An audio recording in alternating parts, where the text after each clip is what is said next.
Let me get a couple things set up here.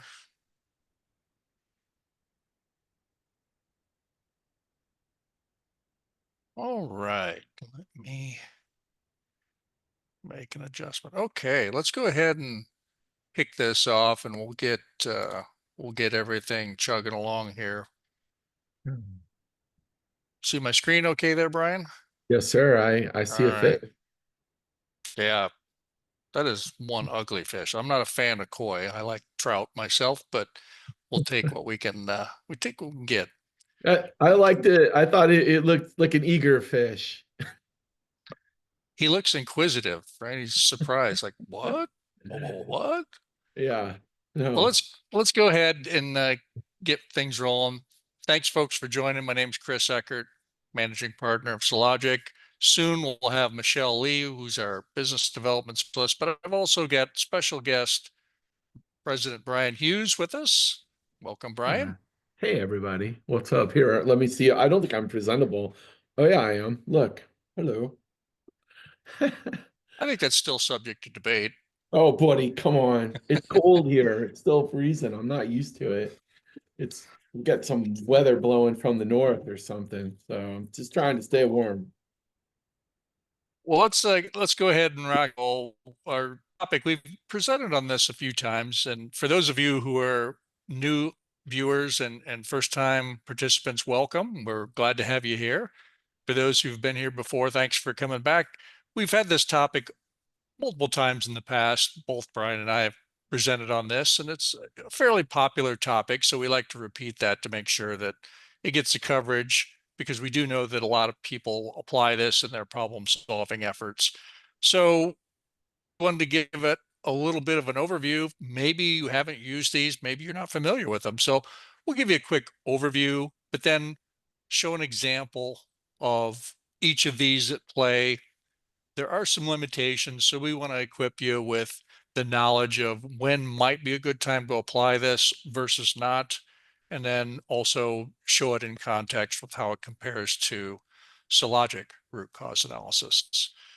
If you're new, again, welcome. Sologic, we handle root cause analysis, problem solving, training, software, incident investigations around the world. We've got some different partner offices.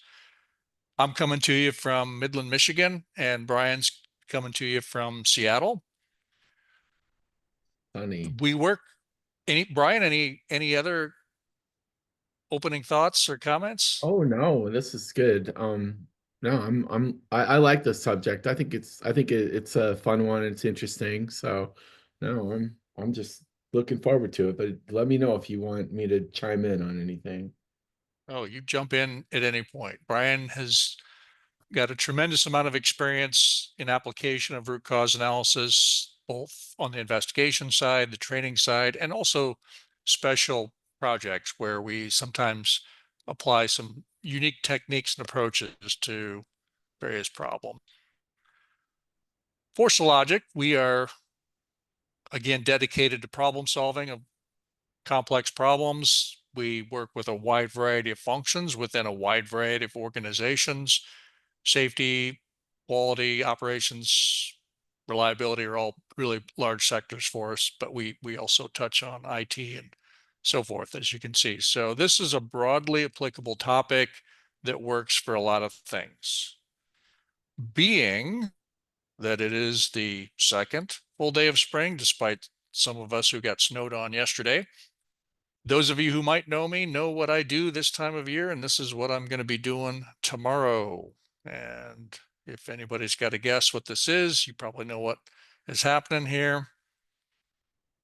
This is what I do every spring. I sometimes do a lot of it and sometimes I don't. It depends on what's going on. And if you haven't seen what these kind of things end up producing, it's maple syrup. So it's maple syrup time here in Michigan. It's a interesting thing. It always kicks off usually at the end of the snow season, just as temperatures warm up. It's a very simple process. People are usually surprised at how simple it is. You're basically taking and a hole in a tree and driving a tap in over here. And in the spring, as the tree's coming out of hibernation, all the good sap with all the sugar, which ends up to be your maple syrup, is stored in the roots over winter and it starts migrating up the tree. What makes it migrate up the tree is warm weather. And sap needs a freeze thaw cycle to flow its best. So the reason we tap this time of year is because we get freezing temps overnight or below freezing and above freezing during the day. That is ideal for pushing the sap up and down. The sap just keeps going up and down the tree. And then all you're doing with your tap is you're intercepting that flow that's eventually going to make its way up to the buds. And then you just boil. So a lot of people are surprised that maple syrup contains absolutely nothing except the sap in a concentrated form becomes tree. So for those of us in this area of the country, we require 45 gallons of sap to make 1 gallon of syrup. So the majority of time making maple syrup is spent boiling off the water. So if anybody's ever interested in learning more or trying their hand at making maple syrup, please let me know and I'll put you to work collecting buckets and chopping wood. So, all right, let's talk about Fishbone. So maybe if you want to put a comment in chat or if you want to raise your hand or something, I'd be curious to see how many people have used Fishbone, or is that something you're currently using? Any, and then if you are using, what, what are your applications? And feel free to chime in. I'll keep an eye on chat over on my other screen, and Brian's really good about keeping an eye on things too, and he can chime in. Looked like most everybody's using it. So, okay. Yeah. If Hey, you're Chris, not familiar, there's a comment from Angelica. And it looks like Angelica, maybe if you can type your, I saw your hand was raised, and maybe you can type your question into the chat, and I'll watch it, Chris, and I'll feed you questions as they come in. okay, super. Thank you. Well, let's do a quick exploration of Fishbone, and we'll show you an example based on a real problem. So Fishbone has been around for roughly 50 years, maybe a little bit longer. Invented by and made popular, I won't say it's invented by, but made popular by Mr. Ishikawa. And I think its initial use was back in the 40s, but it really took hold in the 60s in the shipbuilding industry in Japan, at the, I believe it was Kawasaki shipyards. And so that really made it mainstream.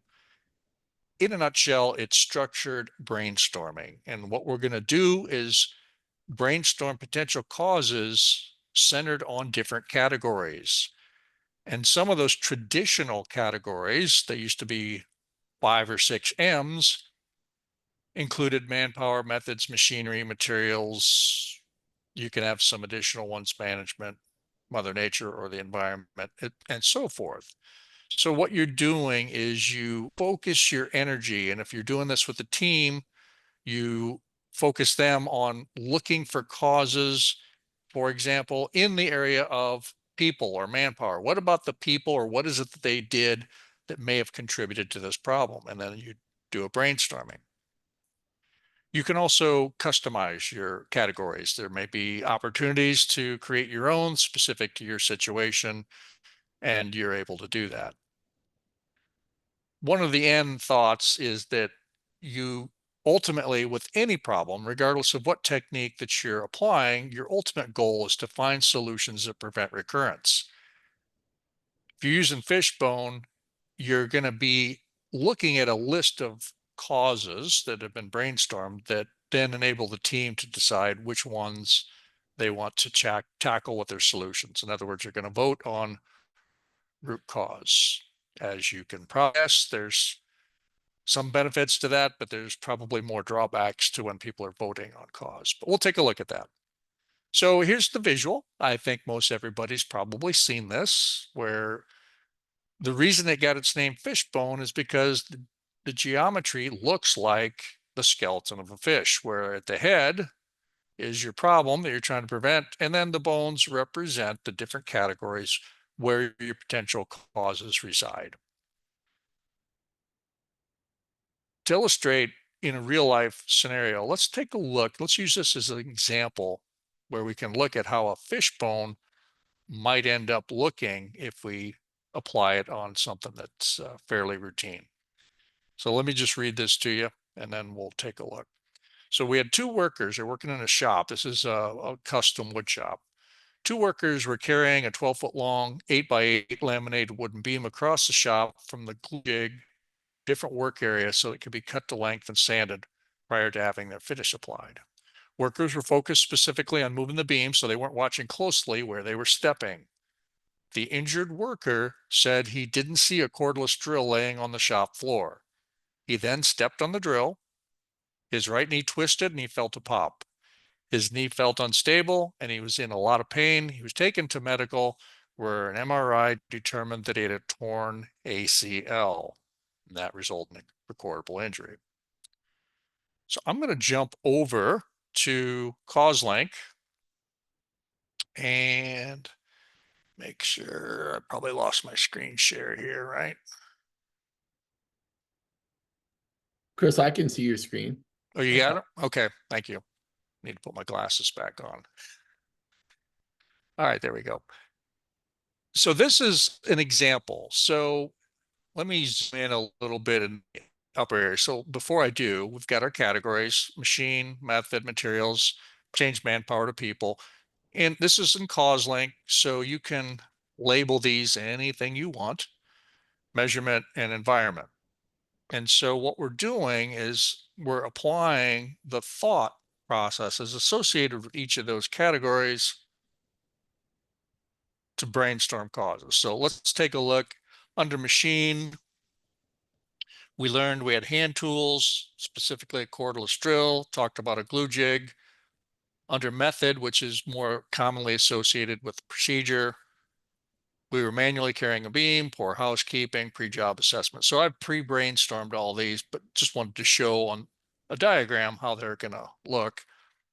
Materials, we've got our 12-foot long beam, and then down below, manpower, get the worker, one who injured, worker two, the worker one who also stepped on the drill, and the workers were unaware of the drill on the ground. If you want to add another one, again, this is CauseLink. This is our software. It will do a fishbone for you. You just click a plus sign and then whatever, additional info you want to type up there, brainstorm cause and so forth. Didn't really have anything for measurement under the environment or housekeeping. We had a cordless drill laying on the floor. So just wanted to jump back and show you that. We will come back to that in just a second. So you see how the different brainstorm causes line up with those different categories. One of the things that's good about it is it gets people thinking out of the box, so to speak. One of the challenges, and those of you who've used this or done problem solving for a while, you probably experienced this, where sometimes people really get stuck and locked in on one topic or one field. And that really limits what they're able to see outside of that. Fishbone is actually good at getting people to look at these different areas. That's a strength of it, is that it forces you to think about procedures, equipment, materials, and so forth. So it, by design, gets you looking at that. Within Sologic, we apply that in a slightly different way, and I'll show you in a second where we think that best fits your RCA efforts.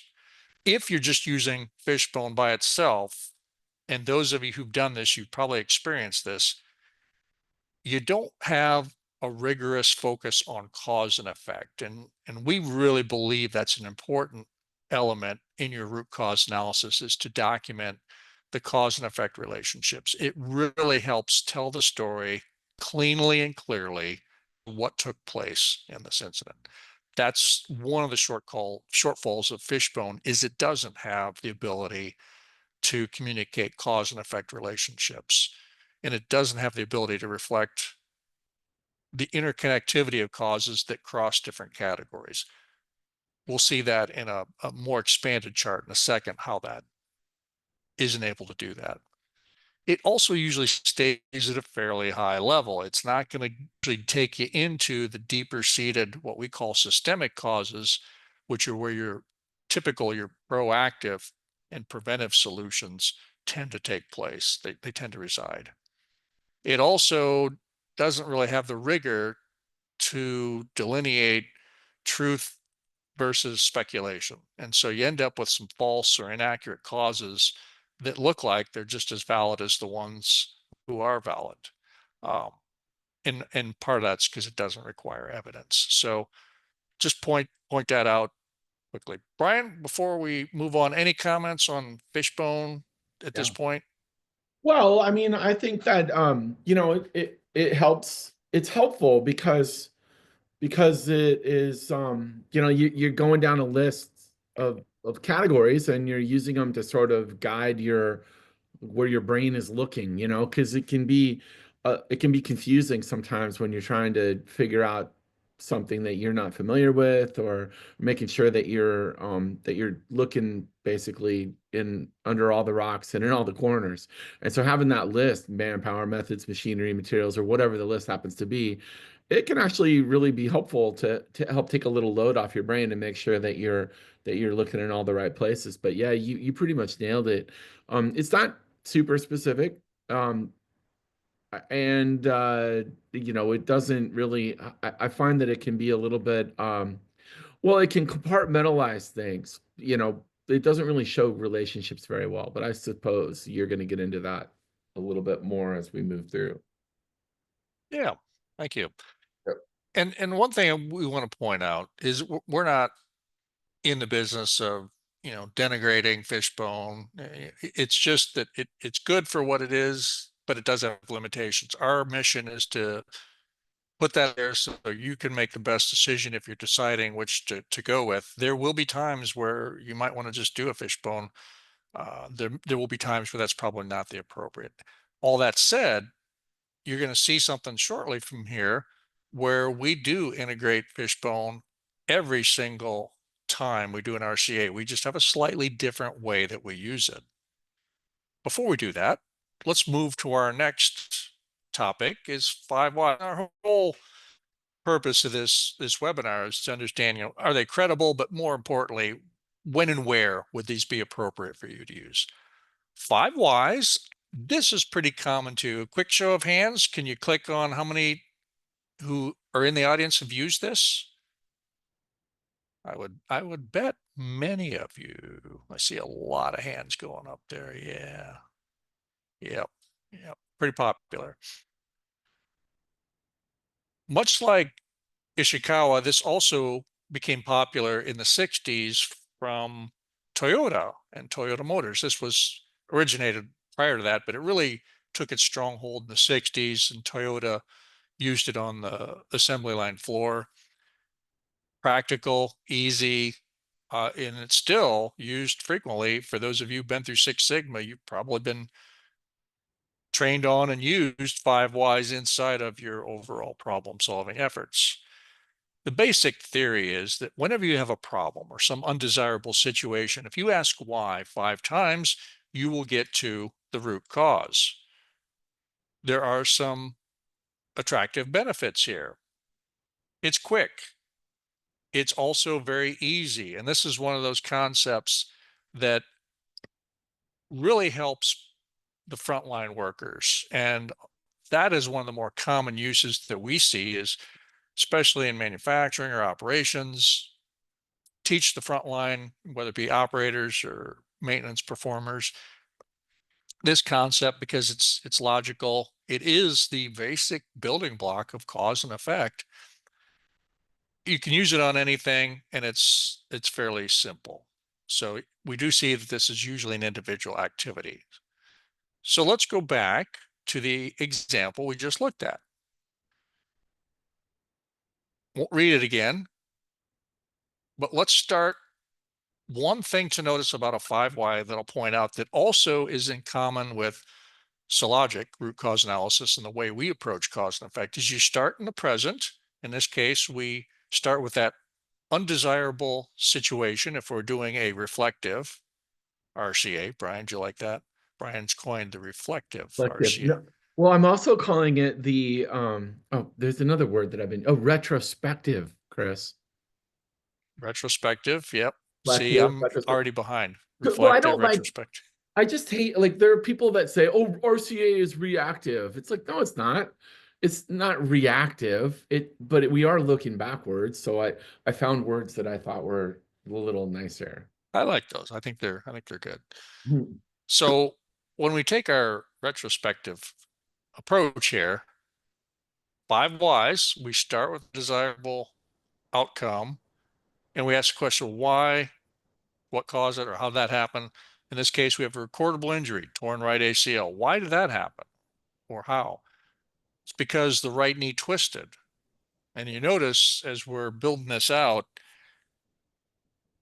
the starting point of the 5 whys will typically show up at the end of a story, if you will. If somebody's telling you a story or writing out a narrative, you'll usually find that near the end and watch what happens as we build this out. You're going to move backwards through the paragraph as you capture the information. So let's keep going. Right knee twisted. Why did that happen? Well, stepped on a cordless drill. Why did we step on a cordless drill? We didn't see the drill lying on the shop floor. Why didn't we see the drill on the shop floor? Was not watching where he was stepping. And then the fifth why was he not watching where he was stepping? Because was focusing on the task, wasn't aware of the drill laying there. Okay, so that's a 5 why for this incident. I want to pause here for a second. What do you think would likely occur or come up for proposed solutions? Thanks, Brian. We got chat. Didn't realize chat was disabled. Thank you Yeah, for I know that. I'm fixing it up here, and I'm actually typing a few things to people. But you want people to chat lot the answer right Yeah. now. Yeah. Yeah. What, from the audience, what do you think is going to come up when we shift into solution space for solutions based on this 5 why? Mhm. Housekeeping. Dina, thank you. Yep. I think that would be one. Any others that come to mind that you think could come up? Don't be stupid. No, never mind. Sorry, I thought I was on mute. A lot of a lot of these are going to end with, yeah, Tina took the words out of my mouth. Be aware of your environment, your situational aware. Be aware of your surroundings. Pay more attention. Be alert. Sound familiar, right? Hold that thought. Hold that thought for a second because we're going to talk more about that. Now, of those of you who've done 5 whys, you've probably run into this. That's what we just built out, this one right here. But could we not also build a slightly different version? Let's take a look at this one. Another alternative, let's say we started with the torn right ACL. That'll probably be common to no matter what variation. But we could have just as easily said right knee twisted, stepped on a drill. Why? Because did not see the drill on the floor. And then we could take a different path. We could say, well, the reason we didn't see the drill lying on the floor was because the beam blocked our view. True story, right? Why did the beam block the view? It was a big beam, right? It was a very large beam. Does that make sense? Yeah, that makes sense. Hmm, interesting. Wait a second. Maybe there's yet another alternative, right? So let's just jump to that stepped on cordless drill. Could we not take another path that looks like this? The reason we stepped on it, why? Well, the drill was lying on the floor. Why was that? Well, the pathway wasn't cleared before we were moving the beam. Why was that? Well, because we were rushing. We were backed up on 3 concurrent jobs and so forth. That makes sense too. Looking at Tina's comments, don't like 5 whys, doesn't dig deep enough. Spot on. Spot on. It does not. And now what we're doing is we're starting to see one of the limitations here. It selectively looks at one of multiple possible paths that explain why this happened. So this is one of the things you got to be aware of if you're doing 5 whys. Any one of these three would work. You want to know more? There aren't just three alternatives here. There's probably 20 that you could create for this. And we're going to show you what that is. So here's a limitation. It overlooks the vast majority of causes for evidence. One of the other problems is, based on the facilitator, we all have biases. The outcome will typically reflect the bias of the facilitator. Give you a personal example. I'm an engineer by training, and for first 14 years of my career, I worked in the chemical industry. I did design engineering and then got into reliability. When I first started doing root cause analysis, I started with the 5 whys. And you'll want to take a guess what most of my 5 why charts looked like. They ended up with equipment problems. Why? Because I love designing, building, installing, and operating equipment. It was no surprise that every single one of them that I did always recommended we either redesign or put in a better, faster, stronger machine or something like that, right? Every one of them, because 5 whys allows you to do that. So you need to be aware that that happens. It can happen. One of the other challenges too, there is a tendency for the sole focus to be on people. Not always, but often happens. So you got to be careful on that. And when you do that, you typically hear solutions: retrain, reinforce, recommunicate, pay attention, be aware of your surroundings, right? Or worse yet, it could lead to blame, which is ultimately not, that's one of the ultimately worst things you can do in a root cause analysis. Never want to blame. It kills the process. It's not going to solve the problem. It powers people. They don't want to participate. So you can't do that. If you've been using 5 whys, and I ran into this too, when I first started, this is what I did. I would present my findings and I'd find nobody in the room would agree with me, because what they would say would be something different. What they would focus on was either alternative one or alternative two path that we just looked at. And it initially, it was frustrating because it's like, wait a minute, this is the 5 whys. This is how it is. But yet it was my perspective. It wasn't the entire perspective. It was a limited perspective.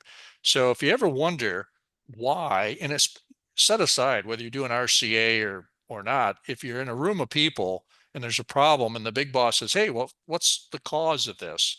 And you get all these different people saying completely different things.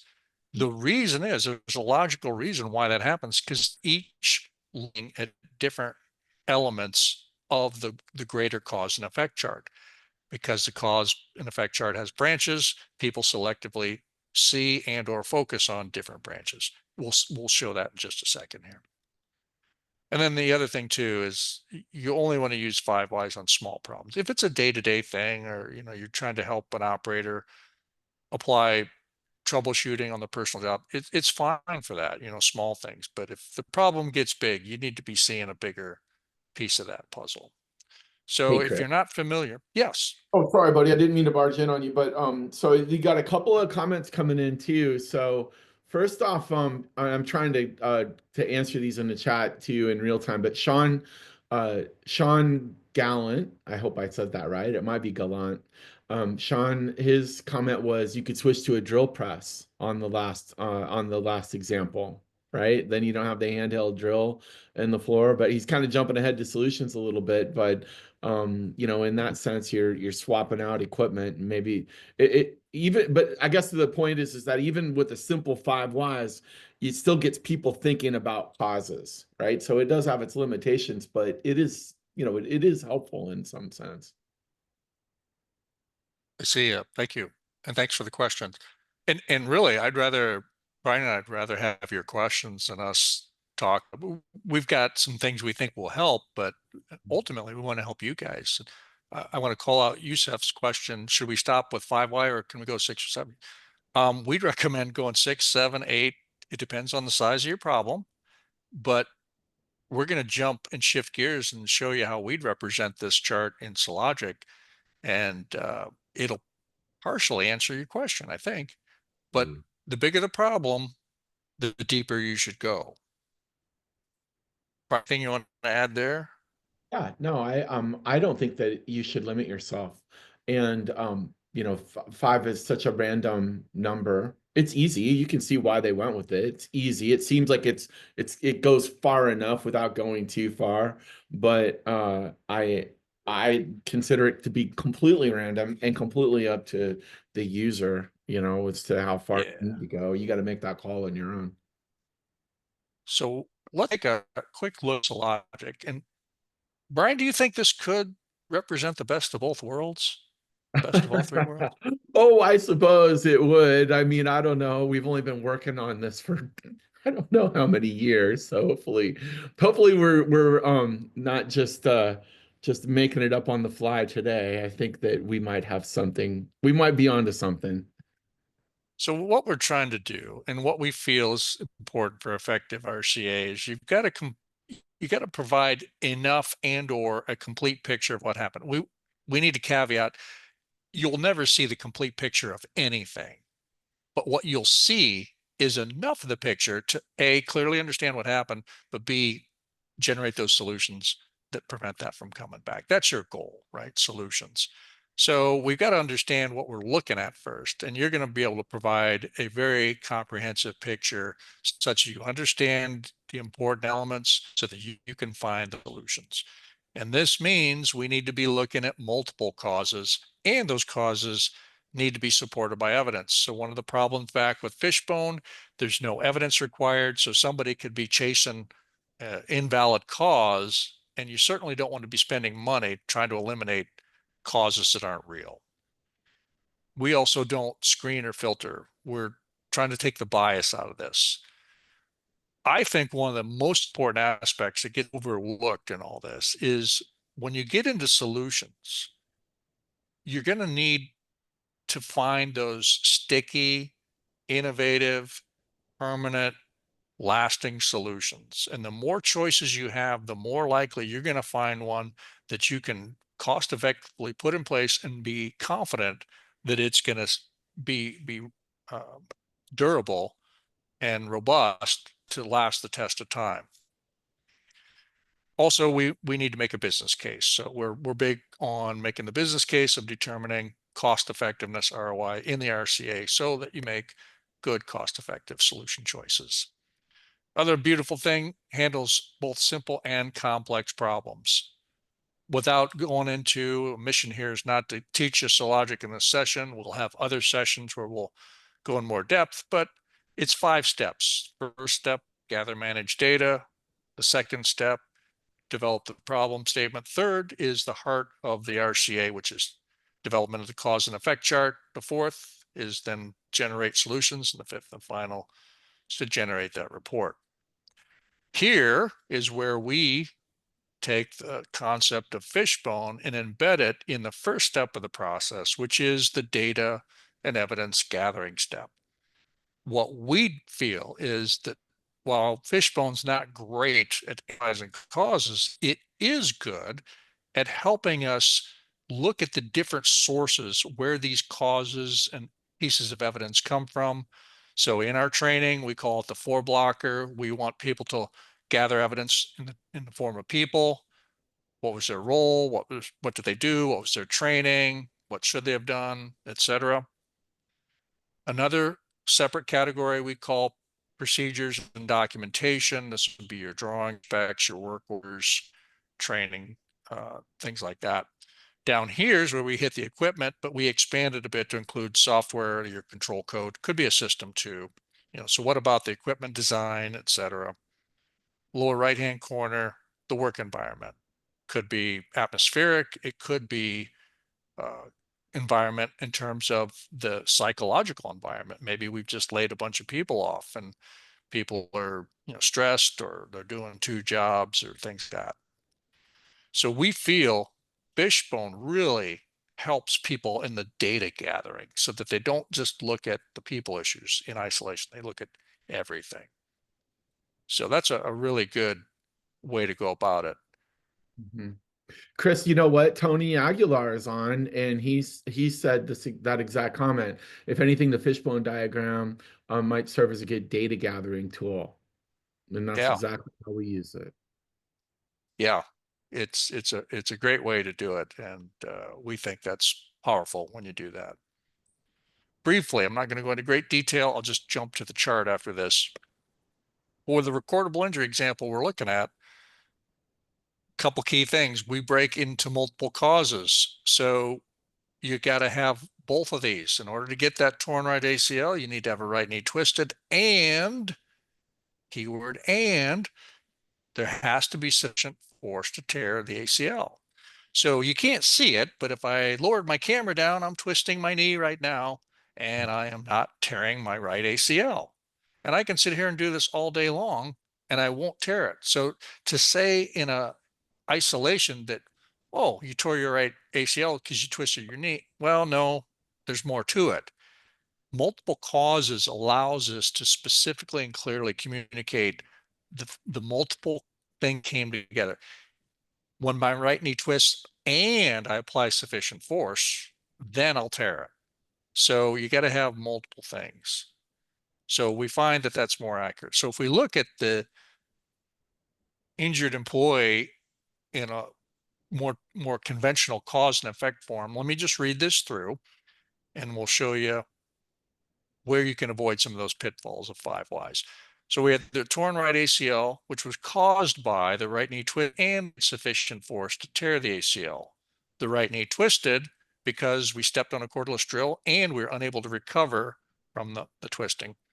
Stepped on a cordless drill because we didn't see the drill lying on the shop floor and the drill was lying on the floor because it was used for a previous job and it was intended to be used again, and the pathway was cleared for moving the beam. Pathway not cleared because they're rushing at 3 concurrent jobs, and it was a small shop with no formal pre-job hazard efforts.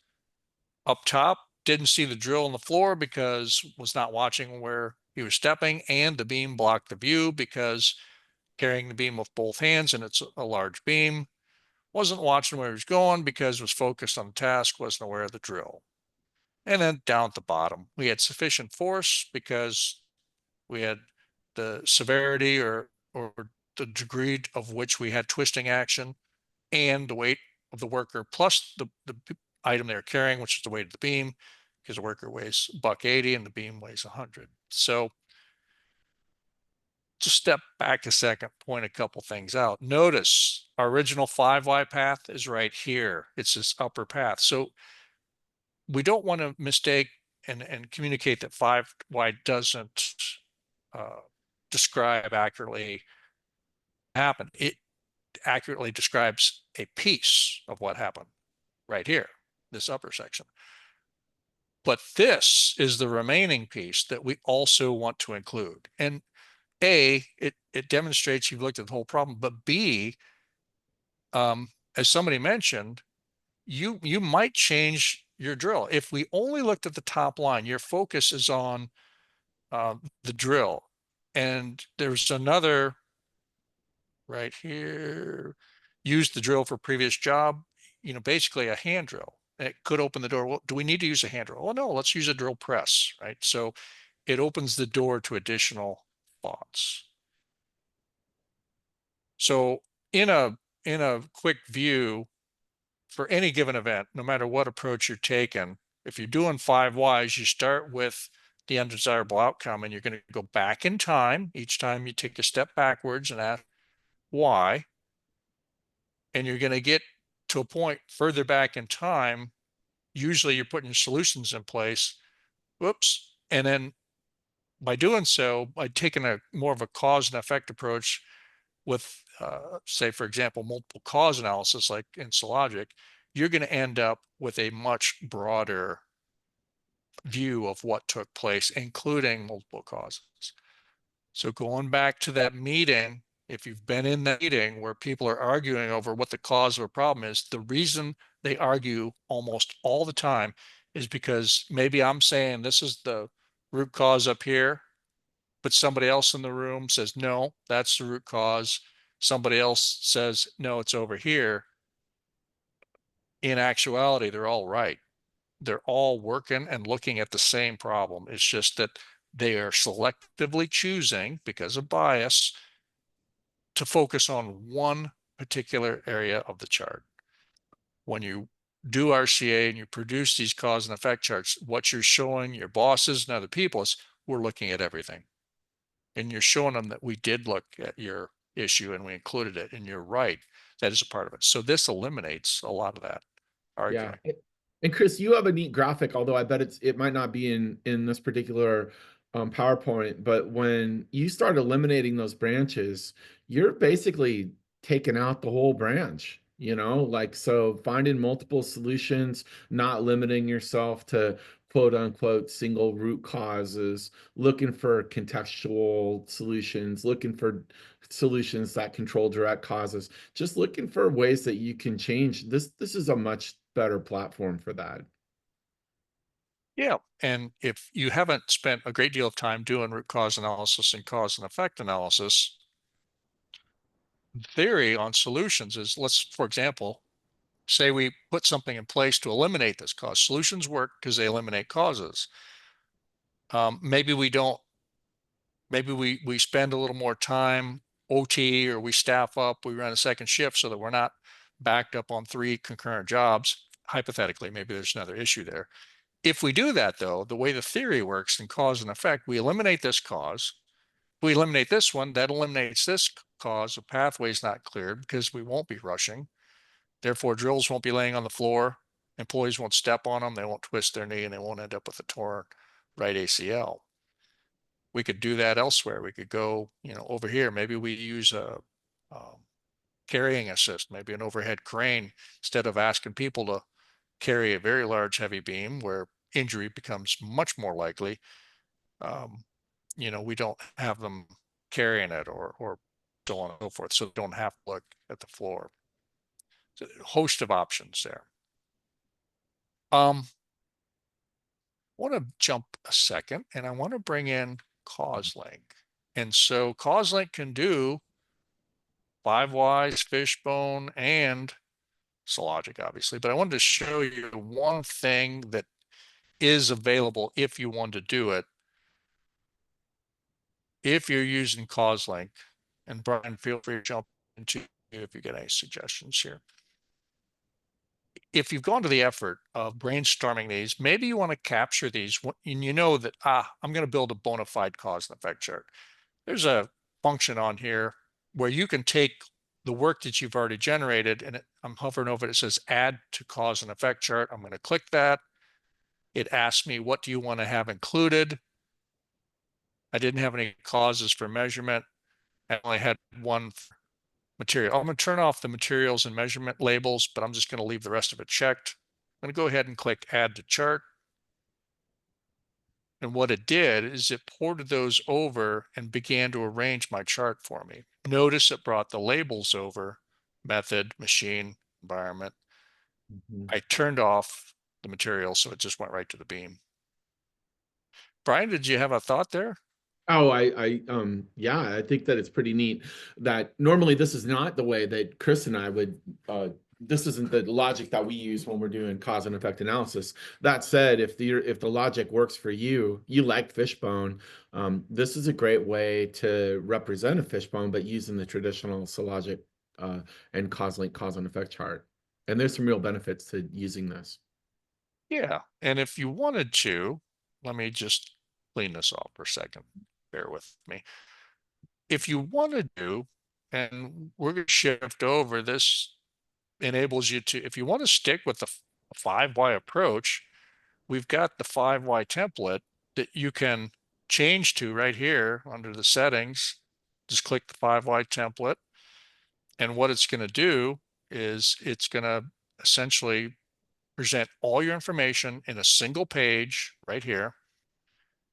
And then, because I didn't create this from scratch, normally if I create from scratch in the 5Y template, you'll see this. You'll see the 5Y boxes just dropped in, and then you can just click and type. Right?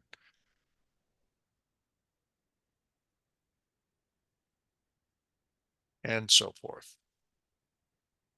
One of the other things too is a lot of people will start with their five whys, and then as they dig into it, they realize, this is a much bigger problem than we thought.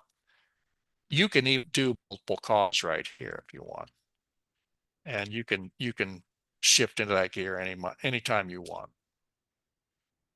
Okay, and then let me jump out of this. So just back to the full chart that we looked at in the PowerPoint screen. Um, we'll just open it up here and it's fully built out. If if you haven't used this software, you're not familiar with it, there's multiple software tools there. Brian and I are kind of partial to this one. I'm not sure why. Brian, do you know why? I don't Uh, know, but well, I mean, because it's really better in so many ways at modeling out what how the problem actually comes, how the problem actually unfolds. So, I mean, there's it is a better model at speaking to the problem. there's a lot of little tool. We can add thumbnail photos and stuff like that. But one of the features I love when I'm working on actual investigations is the ability to, just collapse different paths. So it not only declutters your workspace, but it also keeps people focused if you want them to review certain parts of it. So really like that.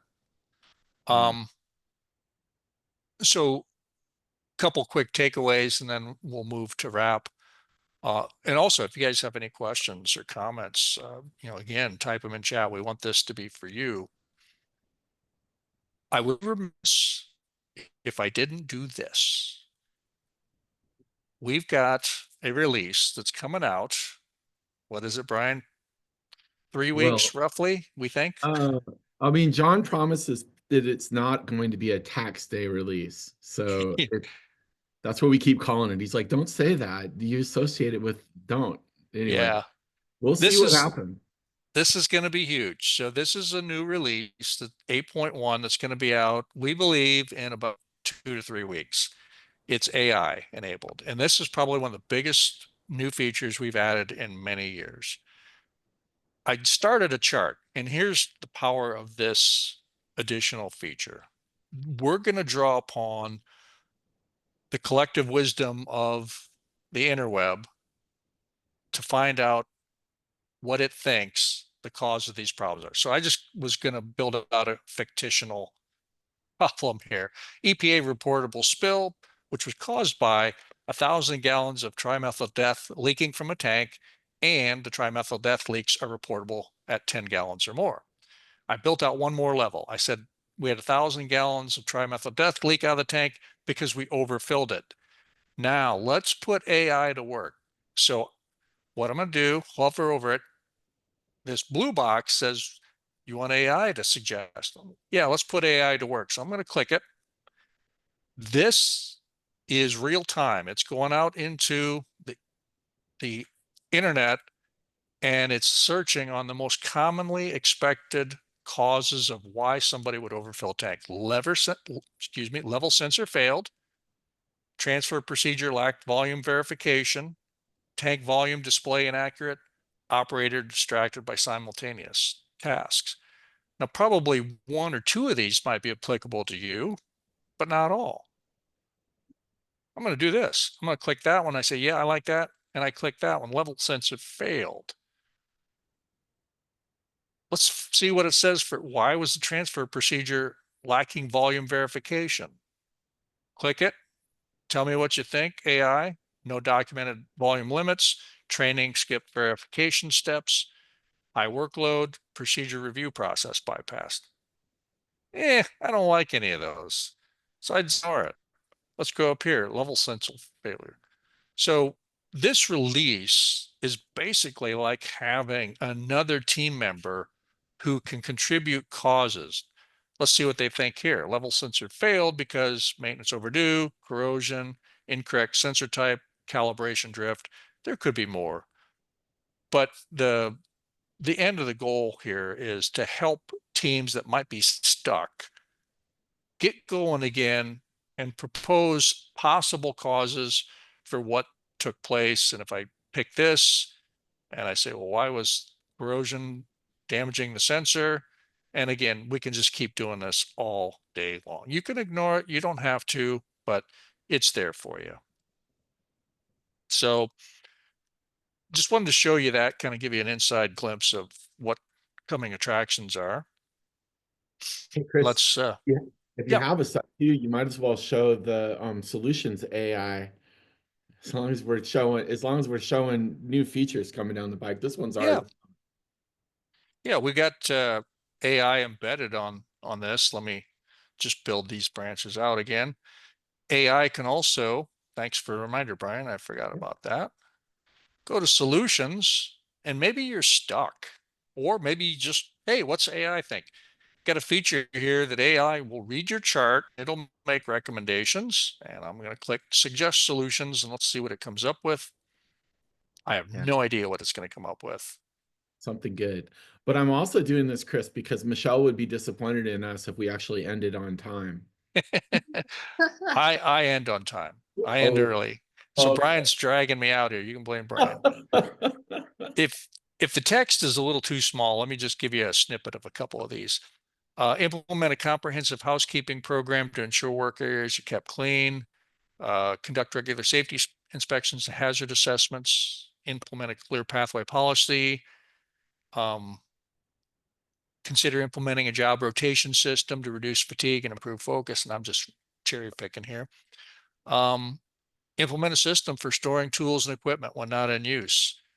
Improve lighting and visibility in work areas to reduce blind spots, and so on. So just like your suggest causes, you don't have to implement these, but if you like one of them, let's put in the tool storage. I like that. I click plus, that basically sends it down to my solution list, and I'm going to propose that one.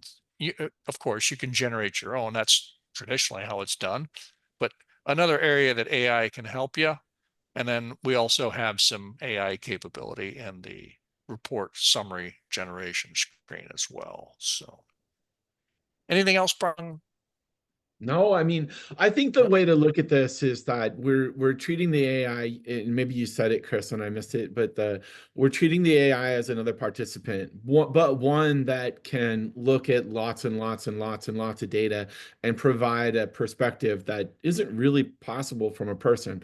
But we're not using AI to solve problems or just copy paste or basically to do all of the work for us, but it is an extremely helpful, I guess, agent to see the problem in a different light. So for us, we treat the AI component as a super smart, uniquely qualified, and also potentially flawed participant. So And let's wrap this up. Oh, yeah, I'm we sorry. have Go ahead. someone asking where our AI gets its solution pool and how do you ensure that the solution suggested is appropriate? Is the information pool reviewed by subject matter experts? I actually can answer that question. And well, no, it's not reviewed by subject matter experts. In fact, we're that's why we're saying that we need to look at the solutions that it's returning. Okay, so it's going to be up to the team to ensure that those solutions are appropriate and that also to adjust those solutions to make them fit or tailor them to fit that specific problem. But the solutions themselves are generated by the large language model based upon what we're sending it, and what we're sending it is prompted by what you put in the chart. So it'll give you better outcomes or output if you give it more, both on the chart side as well as on on the solution side. So the more original work that you add to it, the better the solutions are and the better the suggested causes, and also the better the summary statement that it writes for you will be. So it's just like any other large language model. The better you do on the front end, the better it's going to do on the back end. But you're going to have to verify everything, make sure that it's right. And if you want to talk about that, reach out to us individually. We can have a broader conversation. So. Yep, and Yeah. we had someone asking if the presentation would be uploaded. We upload it the next week, so usually it goes up on Monday or Tuesday under our webinar recording section. Yep. Thanks, Michelle. Thanks, Brian. Just one other note, too, people often, data security is important these days. Our hosted applications for CauseLink, whether it be enterprise or individual, reside in Amazon Web Services. And the AI engine Bedrock that we use is an Amazon product. So your data never leaves the Amazon Web Services environment. It's all contained inside of that shell. I There want are to also, oh, go ahead, other Chris. AI tools like ChatGPT. That's up to you if you want to use them, but we do not, that's not embedded or hooked up because we want to keep the data inside its container. And also, it's really, really important to know that the data that is used in the AI component isn't ingested into the Bedrock engine. In other words, your data is your data and always your data. It is only ever used in the session itself and only to answer questions. So we're not providing any data to Amazon. Our data, your data stays in CosLink, and it is not. So I think that's a thing that concerns people, that, oh, maybe their data is getting actually ingested. It is not. Yep. Thanks, Brian. So let's bring it home. So at the end of the day, you're probably faced with choices. What tool do I use? 5Y, Fishbone, Sologic. Really the question is, what do you need it to do? And what's your intention? Are you going to the corner drugstore or the corner convenience store to pick up a bag of chips, or are you driving cross country?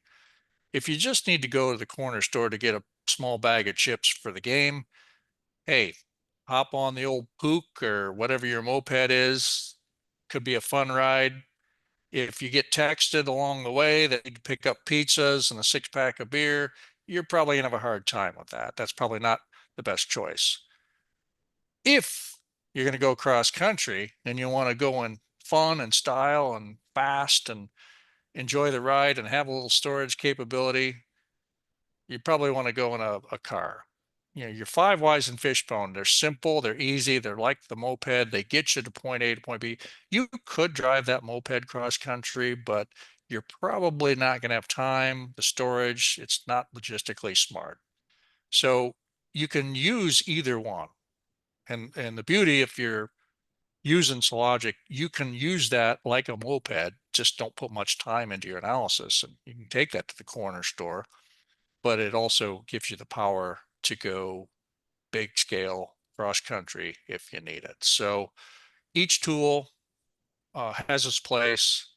We definitely don't want to come off as saying, no, never use 5-wire Fishbone. That's not what we're saying. We're just saying you've got an applicable space to use each of those. So for those who are thinking about getting going, you can spend as little as $450. They'll get you online training in the method and access to CauseLink, the software we've been looking at, the same exact stuff. And that will also include AI in the near future. You'll probably find you're going to get more innovative solutions. And when you measure payback, you find that that payback is pretty attractive. We commonly see savings well over 25,000 US per RCA. It's probably closer to 40 or 50. The data that this is based on is a few years old, but the payback's immense. It's typically 1,000 to 3,000%.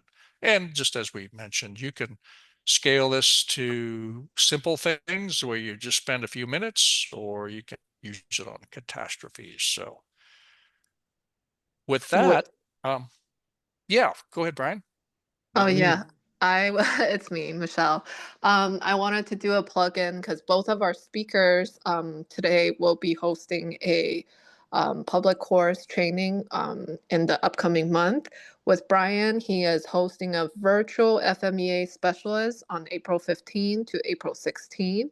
So if you're in reliability, this will be a great opportunity to build that foundational knowledge. And then Chris is holding an in-person uh, public course at Midland, Michigan from April 22 to April 25. And that includes both our RCA Specialist Foundational course as well as our Master Training. And last plugin, I know that most attendees are from North America, but if you have colleagues or if you're calling from international time zone, we are hosting a special limited time promotion for our European virtual public course next week from March 25 to 26. So feel free to reach out to me if you would be interested in finding out. Super. Thanks, Michelle. Appreciate that. Brian, anything in closing? Yeah, well, so one of the things, these topics, we come up with these because they're questions that we think people have, and we're trying to answer questions and trying to be helpful. So somebody asked if we were going to post a recording of this. Absolutely. So we will, usually by Monday, like Michelle said. Also, that what will be posted is a long form blog entry, 1,500 to 2,500 words on this subject. And we'll post that also on our website, hopefully by next Wednesday, if I get off my duff and get it written. And Chris gets it approved and all of that. So, and we also post those blog entries in a shareable PDF format. So we feel like it's in everybody's best interest to get content in your hands in a way that's useful and helpful and in a variety of different formats. So we would be really appreciative if you do like it to share it, and then to share with others that that we've got some good stuff out there that you can get good value out of, because it's no fun producing it if no one gets to see it and no one ever uses it. So I'm just plugging it because it's free and you should use it and it's useful. And if you want us to do topics to focus on anything, either internally for you, or you've got a question that you want answered and you want us to do it in one of these formats, then you should just let us know and we'll be happy to do it. Okay, thanks, Brian. All right, so we're going to wrap the We're webinar. officially over too, Chris. So I achieved my goal. Well, it's your fault. So the question line will stay open. If you've got questions, feel free to hang out. We're going to hang out for a while longer, but we'll officially wrap this up. Thanks for joining. Let us know if we can help you, Sologic.com, and then we'll be pretty quick to get back with you. So have a great weekend. Hope you have a good spring, and look forward to seeing and talking to you down the road. Yeah, Thanks get so in touch much. with Chris if you want maple syrup, right? Chris, you're giving that away for free, right? It all depends on how my season goes. I never know. Thanks a lot, folks. All right, we're going to hang on the line for a few more minutes. Yeah, this is I think it is maple syrup. How is it going? Is it flowing well this year, or is it going to be a Yeah. season look like, Chris?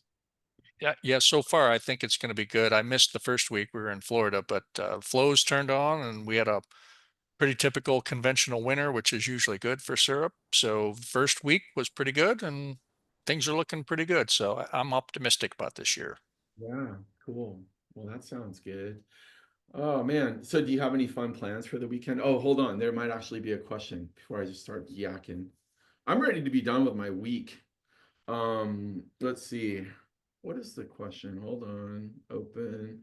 Oh yeah, Grace says thanks. That's it. I think that's pretty much it. I bet we can close this thing up. All right. Ready for lunch. All Yeah, right. no kidding. Okay, bud. Well, Hey, I'll talk to you in a little bit, right? You're gonna give me a ring or something. will do. Okay. Bis später, as they say in Bis, Deutsch. bis später. That's right. Haben Sie ein schönes Wochenende? Did I do it? Oh well. See you later. All right. Thanks a lot, folks. Bye-bye.